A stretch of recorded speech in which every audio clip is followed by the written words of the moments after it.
সংকৃতিনন্দন রন্তিদেবের নাম ইহলোকে ও পরলোকে অতি সমাদরে উচ্চারিত হয়ে থাকে। আকাশসম গুণসম্পন্ন রন্তিদেব অনায়াসে প্রাপ্ত বস্তু সকলেই উপভোগ করতেন এবং তিনি সম্পূর্ণরূপে দৈবের উপর নির্ভর করতেন। দানে তিনি তার নিজের প্রয়োজনের কথা মনে রাখতেন না। এইভাবে একসময় তার সমস্ত ধন সম্পদ শেষ হয়ে গেল, তবুও তিনি দৈব ইচ্ছায় যা পেতেন তা দান করে দিয়ে অনাহারে থাকতে লাগলেন। এইভাবে রন্তিদেব সংগ্রহ পরিগ্রহ রহিত হয়ে অতি ধৈর্যের সঙ্গে সপরিবারে দুঃখ ভোগ করছিলেন। একবার এমন হলো যে তিনি সপরিবারে টানা 48 দিন অনাহারে কাটালেন। পান করবার মতো জল পর্যন্ত তিনি পেলেন না। ক্ষুধায় তৃষ্ণায় সকলেই কাতর হয়ে পড়েছিল। অনাহারের 49 দিনে সকালে শ্রী ভগবানের কৃপায় তিনি এক ব্যক্তির কাছ থেকে খাদ্য দ্রব্যাদি লাভ করলেন এবং পান করবার জলও লাভ করলেন। ক্ষুধা তৃষ্ণায় তারা কাঁপছিলেন। অতএব রন্তিদেব সপরিবারে খাদ্য গ্রহণ করতে তখনই উদ্যোগী হলেন। এই সময়ই এক অতিথি ব্রাহ্মণের তার গৃহে আগমন হলো। রন্তিদেব সকলের মধ্যেই শ্রী ভগবানকে দর্শন করতেন। অতএব তিনি সেই খাদ্যদ্রব্যে ব্রাহ্মণ অতিথিকে ভক্তিভরে সেবা করলেন। ব্রাহ্মণ দেবতা সেবা গ্রহণ করে চলে গেলেন। এইবার রন্তিদেব অবশিষ্ট অন্ন নিজেদের মধ্যে ভাগ করে গ্রহণ করতে উদ্যত হলেন।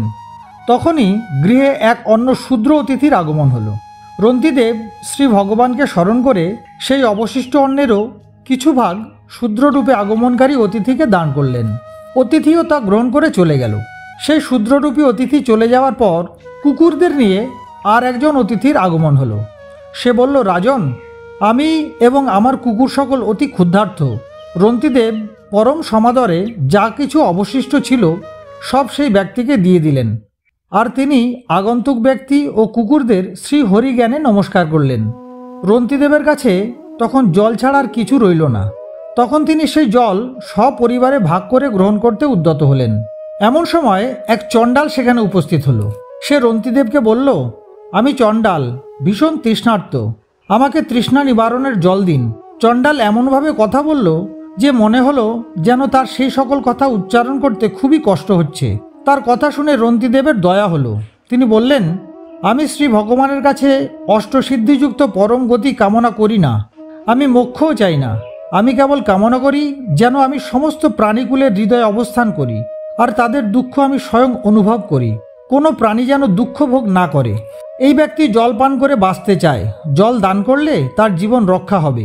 তাতেই আমার ক্ষুধা, তৃষ্ণার পীড়া, দেহের শৈথিল্য, দৈন্য, গ্লানি, শোক, বিষাদ ও মোহ সব চলে যাবে। আমি তাতেই সুখানুভব করব। এইরূপ বলে রন্তিদেব অবশিষ্ট পানীয় জলও চণ্ডালকে দিয়ে দিলেন।